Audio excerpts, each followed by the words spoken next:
Эне менен бала менен атанын ортосундагы мамиле, диалог барбы? Жок кесе болуп калды.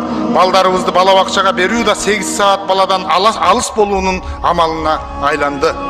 Эртең менен балдарыбызды бала бакчага алып барып киргизип, кайра 8 сааттан кийин балдарыбызды жетелеп чыгып, үйгө келип колуна телефон карматабыз. Ушунун экинчи өңүтү, кечирип коюңуздар, айрым ата-энелер, ушунун экинчи өңүтү, ушунун окшоштук жагы айылда малды дал ушинтип багабыз да. Эртең менен кесүүгө чыгарып, кечинде кесүүдөн тозуп алып, сүтүн саап, жемин берип корого киргизип коебуз. Эмне айырмасы бар? Анда биз ушул улутубузду, ушул салтыбызды бала бакчадан келгенден кийин балдарыбызга жет атасын атап, туулган жериң менен тууган элиңди тааныштырбасаң, улутуң ким экенин угузуп, ураанын айттырбасаң, анда биз кимди багып өстүрүп, кантип ата, кантип эне болуп баратабыз.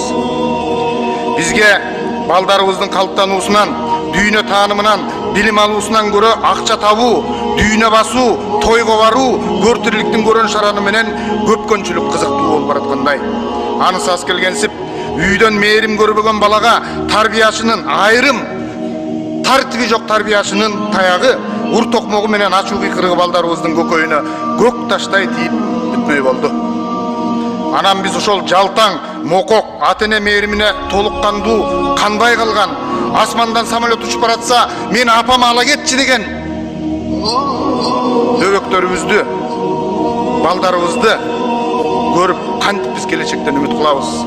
Балдарга болгон камкордугубуз, болгон жыргалыбыз, аларга берген байлыгыбыз, мээримибиз телефон болуп калды. Ушундай нерсени көрүп чоңойгон бала муалимди сыйлайбы?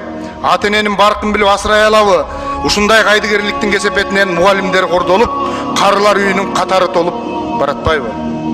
Мына учурдагы бойго жеткен кыздарыбыздын көбү турмушка чыккысы келбейт. Алардын оюнда бирөөнүн оокатын кылып жашагандан көрө ит мышык багып жашаганды туура көрүп баратышат.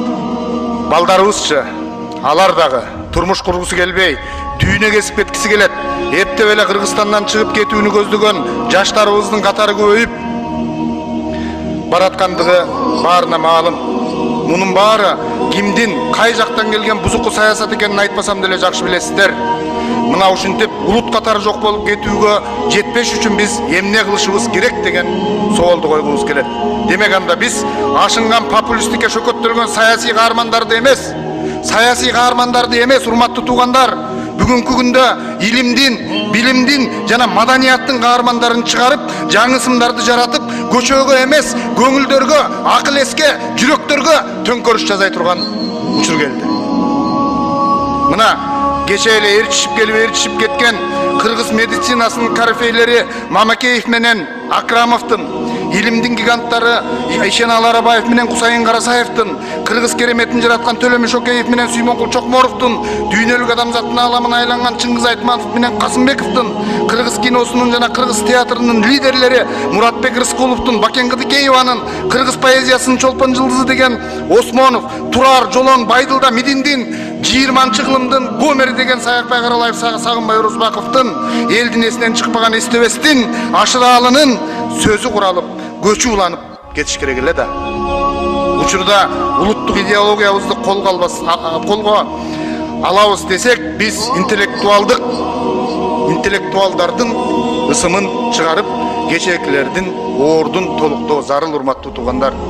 Антпесек куру жалак калып калабыз. Бирок аккан арыктан суу агат, Кыргызда ушул таланттын баары бар болгону көрүнбөй көмүскөдө жаткандыгы кейтет.